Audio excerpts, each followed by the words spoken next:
on va parler du sujet qui fâche, l'effet de serre. L'effet de serre dépend de la capacité de certains gaz présents dans l'atmosphère à absorber les rayonnements infrarouges, alors qu'ils sont transparents au rayonnement visible. La capacité d'absorption d'une molécule dépend de sa structure. Les molécules triatomiques, H2O, CO2 ou encore plein d'autres, sont très absorbantes, alors que les molécules diatomiques, O2, N2, le sont peu. Les gaz à effet de serre, ils ne sont pas naturellement présents dans l'atmosphère, mais injectés par des rejets des activités humaines.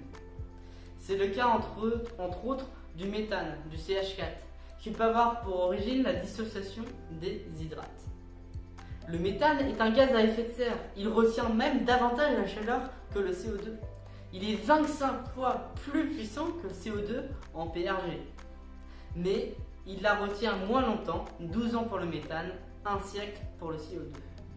C'est la raison pour laquelle les scientifiques ont converti tous les gaz en équivalent CO2 ou équivalent carbone. Le méthane se situe au deuxième rang des gaz à effet de serre, derrière après le CO2 bien sûr, qui celui-ci contribue à 3/4 de nos émissions.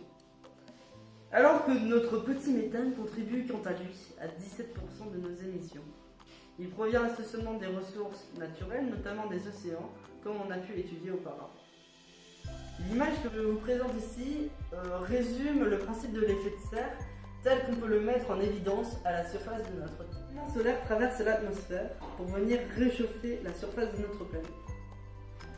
Une partie est réfléchie en direction de l'espace, notamment par les nuages formés de cristaux et de glace en haute altitude. L'autre partie de l'énergie solaire est absorbée par la surface de la Terre et réémise en direction de l'atmosphère, sous la forme de rayonnement infrarouge.